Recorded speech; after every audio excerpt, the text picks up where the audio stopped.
Decía entonces que la química en la Edad Moderna no hace referencia específicamente a la actualidad. Es una época que se denomina así justamente porque fue como la que le dio el auge a todo el desarrollo de la química como tal. En la química en la Edad Moderna, entonces, básicamente inicia con Antoine Laurent Lavoisier, ¿sí? Antoine Laurent Lavoisier. ¿Cuál fue la labor importante de este químico? Pues las mediciones precisas, ¿sí? Las mediciones precisas. Dentro de la química, algo muy importante, muy importante, es que cuando se trabaja en la parte experimental, las medidas que se tomen sean muy exactas.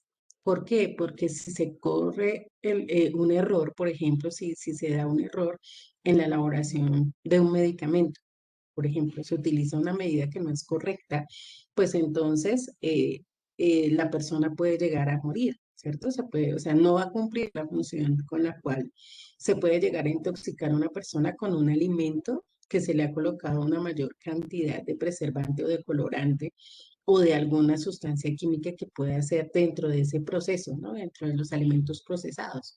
Entonces, sí es muy importante que las mediciones sean muy precisas, muy exactas, y eso lo comprendió Antoine Laurent Lavoisier, ¿sí? Entonces, él establece una ley que se llama la Ley de Conservación de la Materia.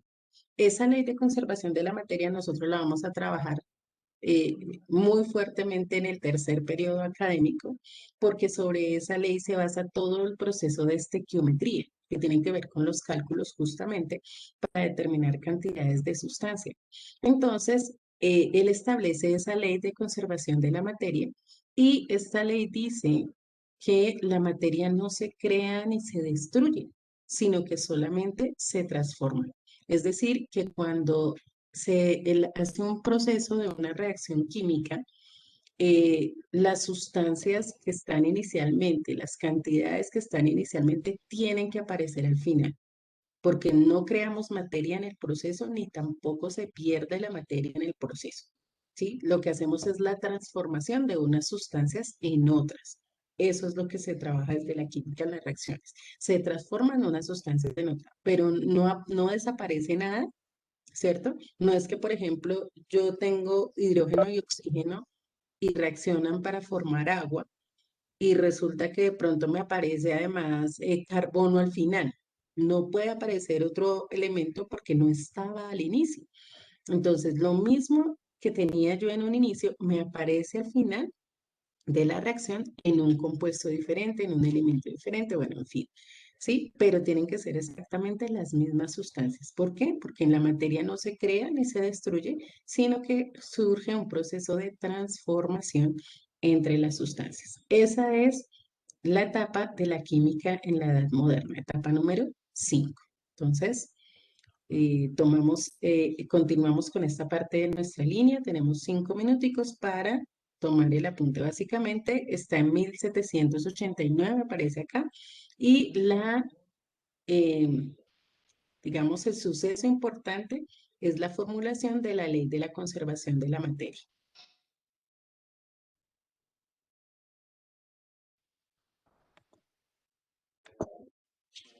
La última etapa de la historia de la química abarca muchos descubrimientos, entonces aquí vamos a tener varios procesos importantes. ¿Por qué? Porque básicamente fue el tiempo en el que realmente se desarrolló la química, ¿sí? Hasta aquí, hasta la química en la edad moderna, eran muy pocas cosas las que se habían podido desarrollar, precisamente porque hasta el momento no hemos hablado de teoría atómica. ¿Sí? Seguíamos todavía, bueno, ya si bien no hablábamos tanto de la teoría de los 4 elementos, tampoco se había hecho el desarrollo de todo lo que era la teoría atómica, que fue lo que realmente dio lugar al desarrollo de la química. Entonces, por eso, en la química en los siglos XIX y XX, que es la última etapa, es donde eh, se van a encontrar más cosas con respecto o más descubrimientos y más sucesos importantes dentro de la química. Entonces, empezamos hablando de que a principios del siglo XX, como les decía, la precisión de la química logró demostrar la relación de los elementos en los diferentes compuestos, lo que permitió la formulación de lo que hoy conocemos como leyes ponderales. Ese fue uno de los trabajos importantes, las leyes ponderales. Esas leyes, que también las vamos a revisar, nos hablan acerca de cómo, por ejemplo, que en un compuesto la relación de elementos tiene que ser estable, o sea, yo no puedo estar cambiando o estar variando la relación de elementos porque si no, el compuesto ya no va a ser el mismo no va a tener las mismas características. Y otras varias leyes que tenían que ver con eso, con el trabajo de la precisión dentro de la química. Otro paso importante fue en 1803 la teoría atómica propuesta por John Dalton. Más o menos, estamos hablando de unos 2200 años después, poco más de 2200 años después de que Demócrito y Leucipo hablaran de la existencia del átomo, aparece John Dalton, que fue el primero que realmente se puso a la tarea de tomar esos estudios que habían hecho Demócrito y Leucipo para formular una teoría atómica. Fue la primera teoría atómica que se formuló. Ahora, obviamente, la teoría atómica mm, de John Dalton no es la actual, ¿sí? Fueron los inicios, pero por ahí se empezó para llegar a todo lo que hoy en día se sabe acerca del átomo. Entonces él establecía que al igual que decían Demócrito y Leucipo, que el átomo era indivisible, que era indestructible, que era una esfera, que era compacto, que la unión de átomos formaba elementos, que la unión de elementos formaba compuestos, que eso hasta el día de hoy todavía sigue vigente. Lo único es que pues ya sabemos que el átomo no es indestructible, que no es indivisible y que tampoco es compacto, ¿sí? Entonces, son cosas que fueron cambiando, pero fue él en 1803 el que empezó como todo este proceso. Ya más adelante, en 1840, entonces se unen la química y la física, ¿sí? En un comienzo de una nueva rama que se llama la fisicoquímica. Y dentro de la fisicoquímica se destaca la termodinámica. Los que estuvieron en el colegio en octavo tuvieron que haber hablado de termodinámica, ¿cierto? Donde hablamos de las escalas de temperatura, donde hablamos del calor, de la transferencia de calor, de las formas como se transfiere el calor de un cuerpo a otro. Eso es termodinámica. Y la termodinámica relaciona la física con la química. ¿De dónde surge la termodinámica? Es los trabajos de Robert von Mayer y Hermann Paul Helmholtz, nombres raros alemanes, ¿cierto? Y ellos fueron los que afirmaron que el calor y otras formas de energía no se destruyen ni se crean. Y entonces aparece la ley de la conservación de la energía, que es similar a la ley de conservación de la materia, ¿no? Entonces la energía no se crea ni se destruye, sino que se transforma, pasa de una forma a otra. Eso es la transformación de la energía. Y 1869, o sea que ya vamos bien. Primero, a inicios del siglo XIX estaban las leyes ponderales. Luego pasamos en 1803 a la teoría atómica de John Dalton. En 1840, el comienzo de la físico-química y la ley de la conservación de la energía. Pasamos a 1869, donde hay un suceso supremamente importante dentro de la química y es el desarrollo de la ley periódica y la tabla periódica que se le atribuye a Dmitri Mendeleev. Eso fue en el año de 1869. De la historia de la tabla periódica hablaremos después, pero digamos que este fue el cierre, ¿no? Porque realmente fueron varios científicos los que pasaron antes de que Dmitri Mendeleev propusiera la tabla periódica. Ahora no fue el único, pero ¿por qué se le atribuye a él? Porque él predijo las características y propiedades de elementos que en ese momento no eran conocidos. Entonces él hizo su tabla y dejó unos espacios para unos elementos que todavía no habían sido descubiertos. Entonces desde aquí debe ir un elemento que tenga estas características, aquí debe ir, pero no estaban descubiertos. Y luego cuando esos elementos empezaron a descubrirse, resulta que sí, encajaban perfectamente dentro de lo que había planteado Dmitri Mendeleev. Entonces, por eso es que a él se le atribuye, en final, la creación de la tabla periódica. En este mismo siglo, entonces los químicos comenzaron a unir moléculas orgánicas, aparece la química orgánica, ¿no? Antes no estaba. Y inicia la síntesis de compuestos, entonces empezamos a hablar de colorantes, de grasas, de medicamentos y de polímeros, pero ya sintetizados en el laboratorio, o sea, ya no es solamente sacarlos de las plantas, sino que se pudo establecer cuál era la fórmula de esos medicamentos y de esos principios, de esos compuestos orgánicos, y se empezaron a poder elaborar en un laboratorio, sin tener en cuenta de pronto la fuente primaria, que podían ser en ese caso algunas plantas. Bueno, ¿estamos claros hasta aquí? Falta parte de la química en los siglos XIX y XX, pero vamos a ir haciendo esta parte primero porque son varias cosas. Entonces, al inicio, leyes ponderales en 1803, la teoría atómica en 1843, físico-química y ley de conservación de la energía en 1869, ley periódica, tabla periódica y en ese mismo proceso, en ese mismo siglo, que estamos todavía en el siglo XIX, básicamente el siglo XIX, la síntesis de compuestos orgánicos. Listo. Entonces avanzamos con esta parte en nuestra línea de tiempo, por favor.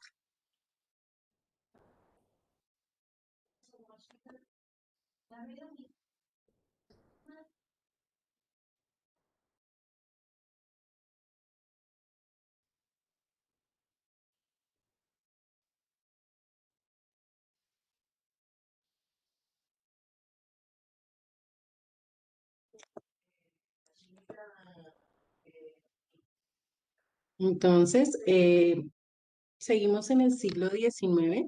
Entonces, en este siglo se mantuvo la concepción de átomo, ¿cierto? Átomo como partícula indivisible, carente de estructura interna, y a finales de este siglo y comienzos del siglo XX, entonces es donde aparece el señor John Thomson con los experimentos de las descargas eléctricas que permitieron ir cambiando el modelo atómico hasta llegar al modelo atómico actual. Entonces ahí hablamos de la transformación del modelo atómico y se empezaron a estudiar las macromoléculas, que son las proteínas, los carbohidratos, los lípidos, que son las mismas grasas, y surge otra nueva rama de la química, que es la bioquímica, ¿sí? La bioquímica es la que se encarga de estudiar, como su nombre lo indica, la química de la vida, y entonces estudia las moléculas que hacen parte del ser humano, incluyendo, ustedes pueden ver ahí en el esquema, la estructura del ADN.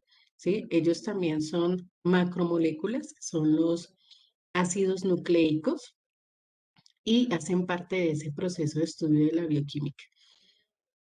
Ya en el siglo XX, entonces los físicos, los químicos se dedicaron a estudiar más profundamente la estructura de la materia. Entonces empezamos con la radioactividad. La radioactividad fue un descubrimiento casual, fue un descubrimiento que no se estaba buscando, pero que una vez se logró, pues muchos químicos, entre ellos se destacan, bueno, el que la descubrió, que fue Henri Becquerel, y otros científicos como Pierre y Marie Curie. De hecho, todos los químicos o los científicos que trabajaron con radioactividad y que trabajaron en el descubrimiento de elementos radioactivos murieron por cáncer, porque la radioactividad altera y muta las células. Entonces, como en ese momento ese descubrimiento no se había hecho, no se tenía idea de las consecuencias de manipular este tipo de elementos, pues ellos descubrieron estas cosas y pues el costo que pagaron pues fue sus propias vidas, porque no se sabía que había que tener cierta prevención frente a estos materiales radioactivos. Empiezan los procesos de fusión y fisión nuclear, entonces se sabe que el átomo se puede dividir, ¿sí? Se puede dividir. Y entonces, bueno, todos estos procesos del bombardeo de electrones, lo que se hace en la actualidad para buscar y generar en el laboratorio nuevos elementos químicos que ya no son naturales, sino que son creados por el hombre a partir de estos procesos de fusión y fisión nuclear. Los que tienen su tabla periódica se darán cuenta que hay unos elementos que aparecen en blanco en la parte inferior y que tienen unos nombres muy particulares. Entonces, el unilceptionen, uniloctionen, bueno, esa cantidad de elementos o esa serie de elementos son artificiales, han sido trabajados por el ser humano a partir de la fusión y la fisión nuclear. Y pues también, obviamente, se obtienen de allí elementos químicos, eh, como lo mencioné, radiactivos y artificiales. Y entre los trabajos experimentales que se están desarrollando actualmente, entonces está la producción de grandes cantidades de energía mediante reacciones de fisión nuclear en forma controlada. Y ahí tenemos los reactores nucleares, que es lo que aparece en el esquema.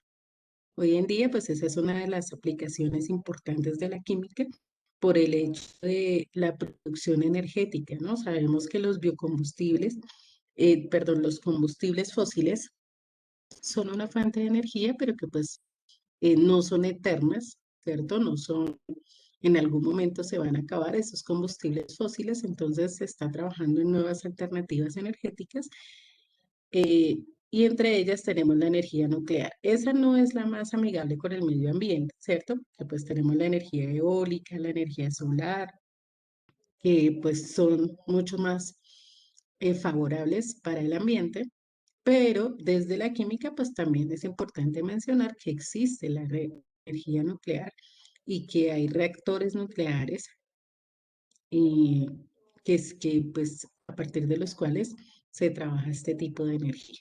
Entonces, con esta parte finalizamos lo concerniente a la historia de la química y pues la idea es que tengamos en este momento una visión de cómo ha sido todo este proceso, de cómo han trabajado los químicos, los físicos, los diferentes científicos para permitir que la química como ciencia evolucione. Les decía que igualmente sigue siendo una ciencia en constante cambio, en constante transformación, porque cada día se descubren cosas nuevas y se trabaja para solucionar problemas nuevos. Sí, de acuerdo a lo que les decía del método científico, los químicos constantemente están viendo situaciones que solucionar. Y la bioquímica, por ejemplo, es una de las ciencias que más ha avanzado. En este tiempo, por ejemplo, con todo esto de la pandemia, pues la bioquímica ha tenido que superar en tiempo récord los propios conocimientos que se venían manejando para la elaboración de esas nuevas vacunas, ¿no? Tienen que hacerse el estudio de la estructura del ADN del virus, todo eso hace parte de la bioquímica y de un proceso que se llama ingeniería genética, que eso lo vamos a ver en microbiología. Y en la ingeniería genética, pues es necesario buscar, indagar, encontrar las características y finalmente mirar cuál de los múltiples tipos de formas de hacer una vacuna iba a ser la más apropiada para el ser humano, ¿no? Porque hay, también lo vamos a ver en microbiología, las vacunas se elaboran de diferentes maneras, hay diferentes formas de hacer una vacuna. Entonces, era cuál de esas funcionaba eh, y de qué manera pues iba a tener los resultados más favorables. Entonces, todo esto hace parte de la bioquímica, hace parte de, inclusive, obviamente, de la microbiología, porque es la que se encarga de este tipo de organismos como el SARS-CoV-2, que es un virus, es un microorganismo. Bueno, listo. Entonces hacemos los esquemas de esta última parte.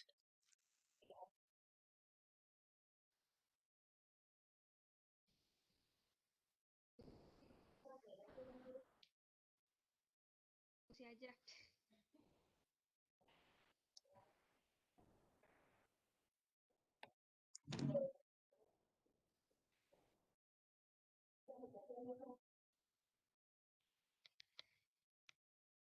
Se nos acabó el tiempo de la clase del día de hoy, pero quiero recomendarles algo.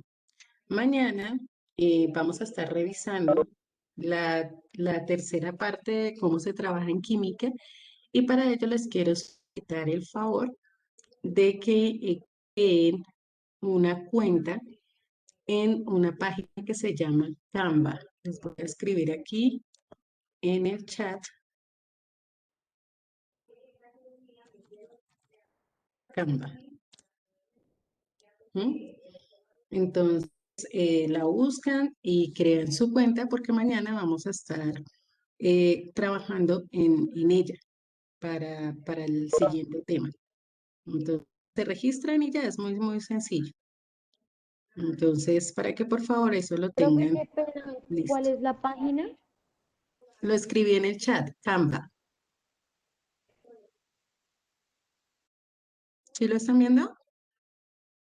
Así, simplemente canva.com o Canva.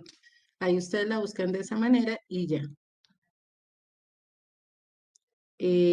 Sí, Nicolás, yo los dicté y están en el video de la primera clase. Revísalos, porfa, porque sí, sí los dicté.